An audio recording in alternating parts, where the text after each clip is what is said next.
আমি বাড়িতে গিয়ে টিউশনি পড়াতাম। আমি যাকে টিউশনি পড়াতাম সে ছিল অষ্টম শ্রেণীতে পড়ুয়া একজন ছাত্র। সে লেখাপড়ার পাশাপাশি গানকে অনেক ভালোবাসত। আমি তাকে সন্ধ্যা ৭টা থেকে রাত ৮টা পর্যন্ত লেখাপড়া শেখাতাম। তার বাড়ি আমার বাড়ির পাশেই ছিল। একদিন টিউশন শেষ করে যখন বাড়িতে ফিরতে যাব, ঠিক তখনই শুরু হলো প্রচুর ঝড় বৃষ্টি। কোনোভাবেই বৃষ্টি থামছিল না, রাত বাড়ছিল। আমি ঝড় বৃষ্টি থামার জন্য অপেক্ষা করছিলাম। তখন হঠাৎ আমার মনে হলো আমার পিছনে কেউ দাঁড়িয়ে আছে। আমি চেয়ে দেখলাম আমার ছাত্র অয়ন।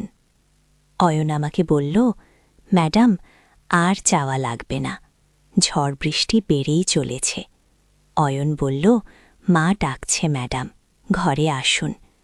অয়নের মা বলল, তুমি ফোন করে বলে দাও যে তুমি আসতে পারবে না, তোমার মা যেন চিন্তামুক্ত থাকে। আমি তখন কোনো উপায় না পেয়ে মাকে ফোন করে জানিয়ে দিলাম।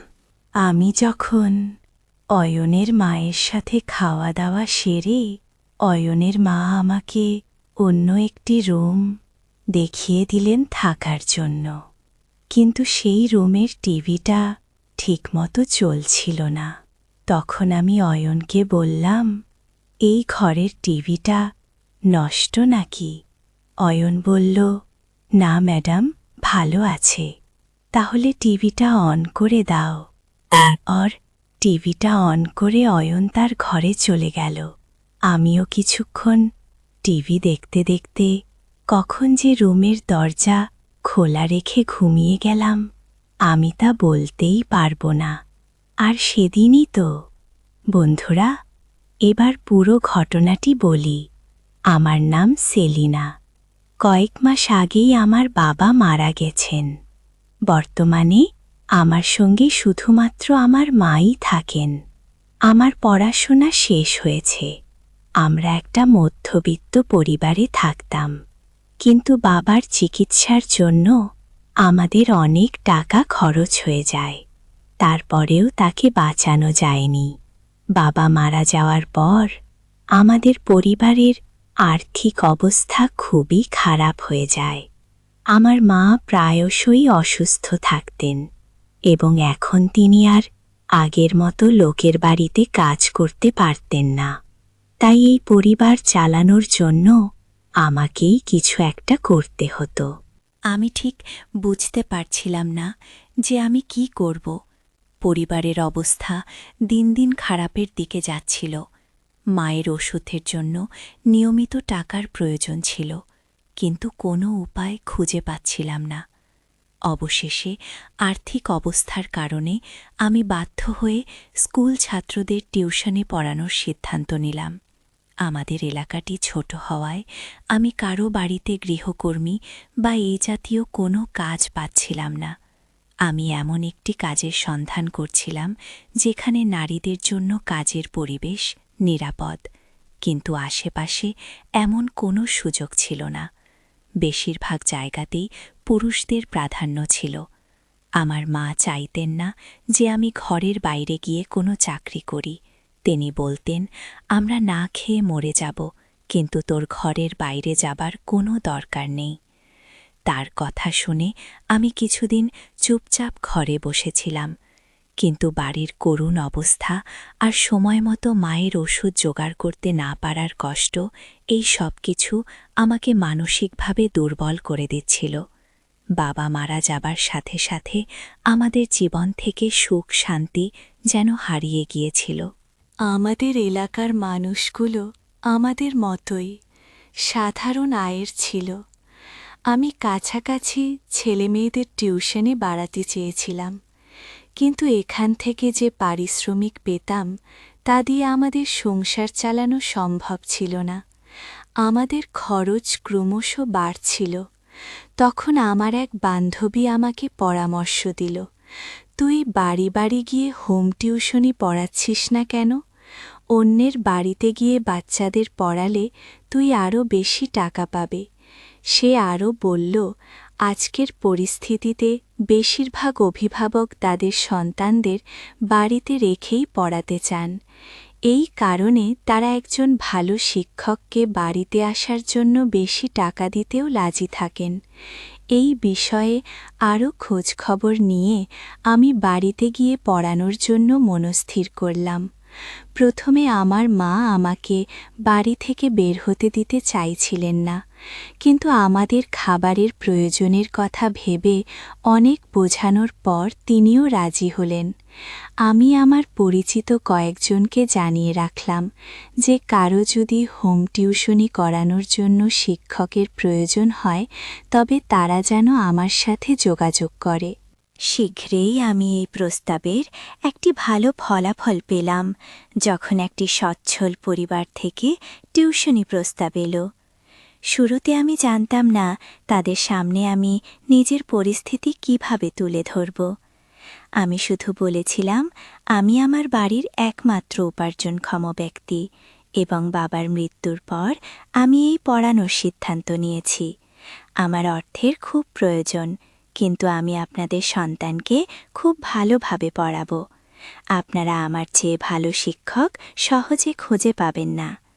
সম্ভবত এটা আমার একটা ভুল ছিল যে আমি আমার দুর্বলতার কথা শুরুতেই তাদের বলেছিলাম। আমার টিউশনি শুরু হলো। আমি দুপুর 2টো থেকে রাত 8টা পর্যন্ত বিভিন্ন বাড়িতে গিয়ে বাচ্চাদের পড়াতাম। আমি মোট 7টি বাড়িতে 1 ঘন্টা করে টিউশনি করতাম।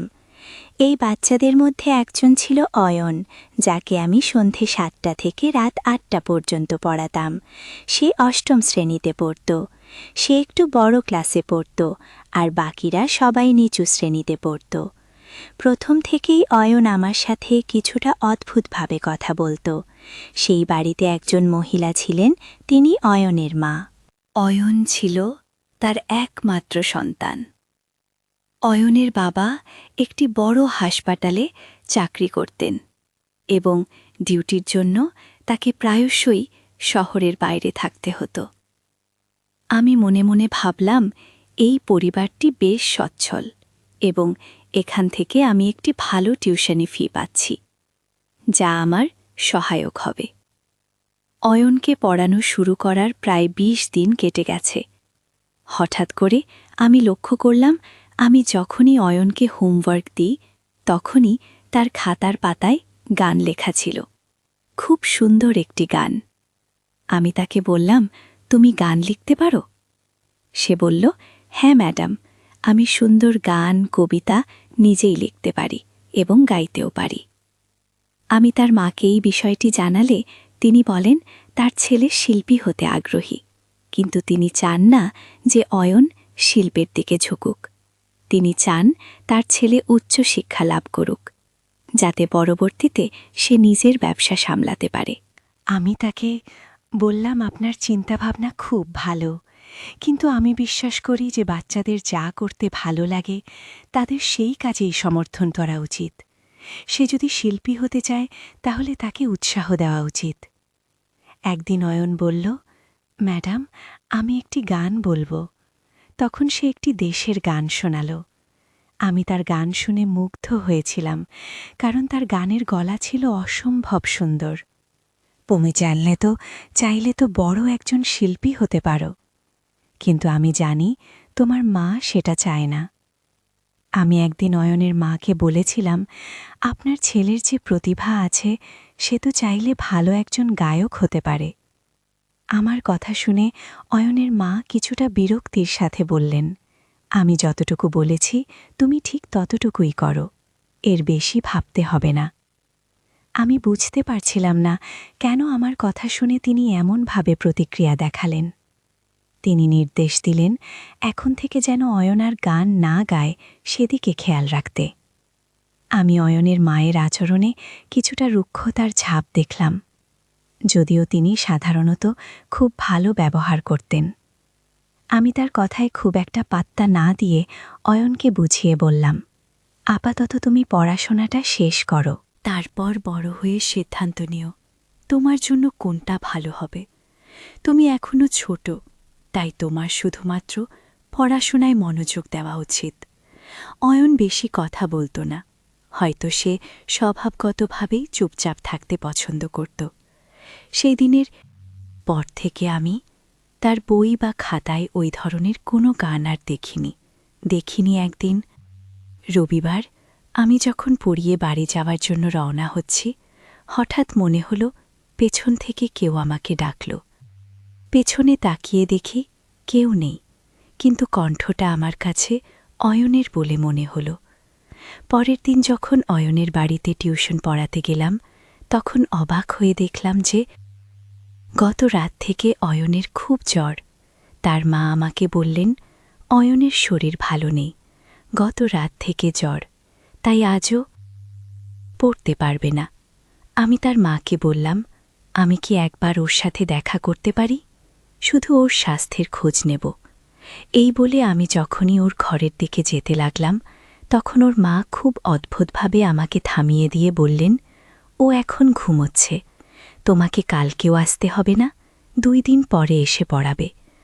অয়নের মায়ের কথাবার্তা আমার কাছে খুবই রহস্যময় মনে হচ্ছিল। আমি চুপচাপ তার বাড়ি থেকে বেরিয়ে এসে ভাবতে লাগলাম, গতকাল পর্যন্ত তো অয়ন ভালোই ছিল, হয়তো আবহাওয়ার কারণে হঠাৎ অসুস্থ হয়ে পড়েছে।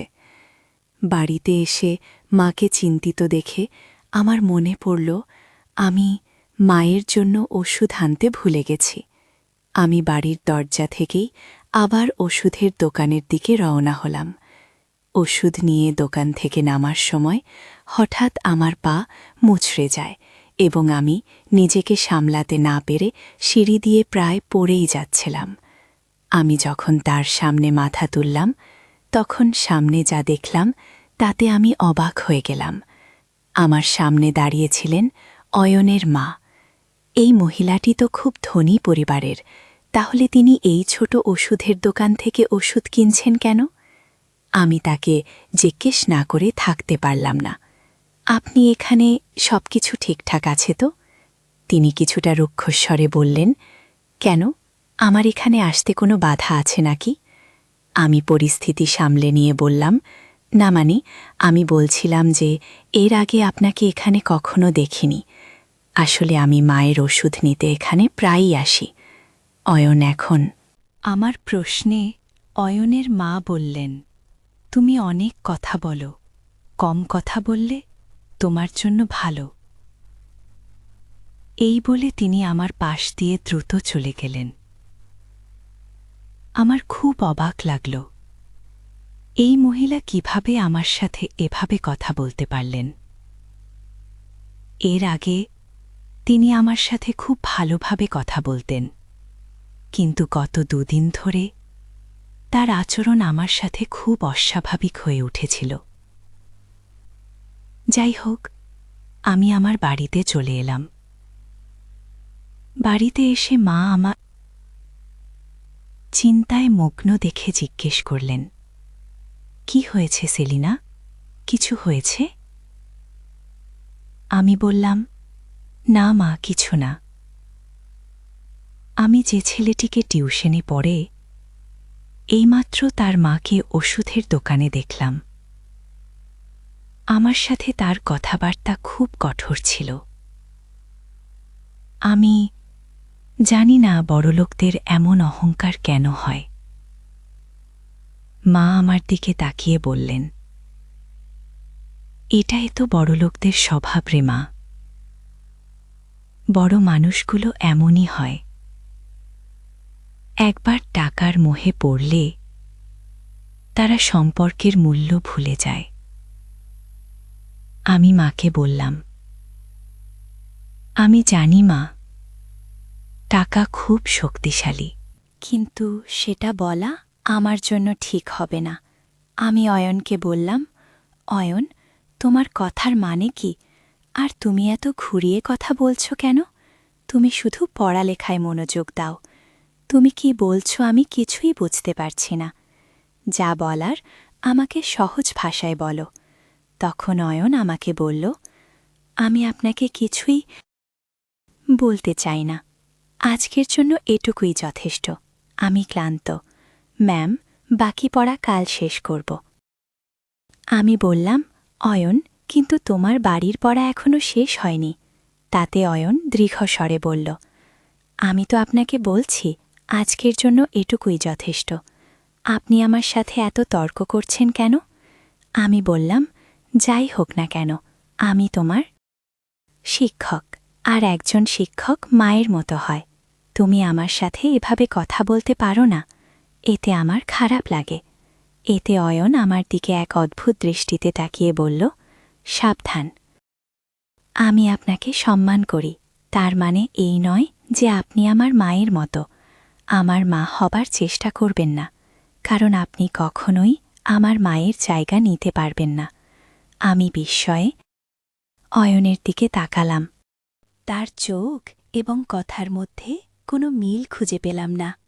আমি চুপ হয়ে গেলাম এবং আমার ব্যাগ নিয়ে সেখান থেকে চলে যাওয়ার জন্য প্রস্তুত হলাম। তখন হঠাৎ আমি অয়নের মায়ের মুখোমুখি হলাম। আমি তাকে নমস্কার জানালাম এবং তিনি আমার নমস্কারের জবাব দিয়ে বললেন, এই নিন আপনার 1 মাসের অগ্রিম টিউশনের টাকা। আর আগামীকাল এখানে আসবেন না, আমাদের কোথাও যেতে হবে। পরশু আসবেন। আমি একটু মৃদুস্বরে বললাম, এটা তো ঠিক আছে, কিন্তু পরশু থেকে আপনার ছেলের পরীক্ষা শুরু হচ্ছে। আমার মনে হয় এই সময় তার পড়াশোনা করা দরকার। অয়ন যদি এভাবে ছুটি নিতে থাকে তাহলে সে পড়ালেখার থেকে পিছিয়ে পড়বে এবং তার পরীক্ষার ফলাফলও ভালো হবে না। আমি যা বললাম তা শুনে অয়নের মা হঠাৎ রেগে গিয়ে বললেন, আরে মেয়ে, তোমার সমস্যাটা কি? আমার ছেলে তোমার কাছে ডাক্তারি পড়ছে যে একদিন ছুটি নিলে তার কোনো ক্ষতি হয়ে যাবে? সে এখনও ছোট একটা ক্লাসে পড়ে। এটা তার জন্য বড় কোনো সমস্যা নয়। তোমাকে ওর লেখাপড়া নিয়ে এত গভীরভাবে চিন্তা করার দরকার নেই। অয়নের মায়ের কথা শুনে আমি লজ্জিত হলাম। এই মহিলা এত কঠোরভাবে কথা বলেন? অয়নের মা আমাকে সেখানে দাঁড় করিয়ে রেখে ভিতরে চলে গেলেন। সারাটা পথ আমি ভাবতে ভাবতে এলাম যে ভবিষ্যতে আমি ধনী ব্যক্তিদের কোনো বিষয়ে পরামর্শ দিতে যাব না। অয়ন যদি পরীক্ষায় খারাপ ফল করে তাতে আমার কি? কিন্তু আমার আফসোস হচ্ছিল যে অয়ন খুব বুদ্ধিমান একটি ছেলে এবং তার দিকে একটু মনোযোগ দিলেই সে অনেক ভালো করতে পারত। যখন আমি সামনে হাঁটতে লাগলাম, হঠাৎ আবার মনে হলো কেউ আমাকে ডাকছে। রিকশায় বসতে যাব এমন সময়ে আবার মনে হলো কেউ ডাকল। এই ডাকে আমার মনের ভেতরটা কেঁপে উঠল। আমি রিকশা থামিয়ে এদিক ওদিক তাকালাম, কিন্তু কাউকে দেখতে পেলাম না। কেন জানি বারবার মনে হচ্ছিল কেউ আমাকে অনুসরণ করছে, এবং এই ঘটনাটা তখনই ঘটত যখন আমি অয়নের বাড়ি থেকে বের হতাম। হয়তো আমার মা বাড়িতে আমার জন্য অপেক্ষা করছিলেন এবং রাত হয়ে যাওয়ায় আমার এমনটা মনে হচ্ছিল, কিন্তু আমার মন শান্ত হচ্ছিল না। এভাবেই আমার জীবন চলছিল। হঠাৎ আমার জীবনে এমন একটা ঝড় এলো যা আমি কখনো কল্পনা করিনি। পরের দিন যখন আমি অয়নের বাড়িতে গেলাম, সেখানে একজনকে বসে থাকতে দেখে আমি কিছুটা থমকে গেলাম। লোকটা আমার দিকে খুব অদ্ভুতভাবে তাকাচ্ছিল। আমি আগে তাকে কখনো দেখিনি। আমাকে চিন্তিত দেখে অয়ন আমাকে বলল, ম্যাডাম, ইনি আমার বাবা। তিনি বেশিরভাগ সময় হাসপাতালের জন্য অন্য শহরে থাকেন। এই কথা শুনে আমি কিছুটা স্বস্তি পেলাম। আমি অয়নকে পড়াচ্ছিলাম। এমন সময় হঠাৎ ওই লোকটি ঘরে প্রবেশ করে আমাকে বললেন, হ্যালো, আমার ছেলে আপনার কথা ঠিকঠাক শোনে তো? আমি ওর প্রোগ্রেস রিপোর্ট দেখেছি। ওর নম্বর বেশ ভালো। আপনি সত্যি আমার সন্তানকে খুব ভালোভাবে পড়াচ্ছেন। আপনাকে ফি দিয়ে আমাদের অর্থ সঠিক কাজেই ব্যয় হচ্ছে। লোকটির কথার জবাবে আমি বললাম, হ্যাঁ, আপনি ঠিক বলেছেন। আমি আমার দায়িত্ব পালন করার জন্যই পারিশ্রমিক নেই। কিছুক্ষণের মধ্যেই অয়নের মা ঘরের ভিতরে এলেন। যাই হোক, পরের দিন আমি অয়নকে তাদের বাড়িতে পড়াতে গেলাম। তারপর যখন আমি ফিরব, ঠিক তখনই প্রচুর ঝড় বৃষ্টি শুরু হতে লাগল। বাইরে প্রচুর বৃষ্টি হচ্ছে। আমি কোনোভাবেই বাড়িতে যেতে পারছিলাম না। আমি অপেক্ষা করছিলাম কখন বৃষ্টি থামবে, কিন্তু কোনোভাবেই বৃষ্টি থামছে না। তারপর হঠাৎ পেছন দিকে তাকিয়ে দেখলাম অয়ন দাঁড়িয়ে আছে। অয়ন বলল, ম্যাডাম, আজ মনে হয় বৃষ্টি থামবে না। প্রচুর ঝড় বৃষ্টি হচ্ছে। আকাশের অবস্থা ভালো না। বন্ধুরা, গল্পের পরবর্তী অংশ আগামীকাল আপলোড দেয়া হবে। আর সেই সঙ্গে আমার চ্যানেলটিকে সাবস্ক্রাইব করে পাশে থাকবেন। সেই পর্যন্ত সবাই ভালো থাকবেন। ধন্যবাদ।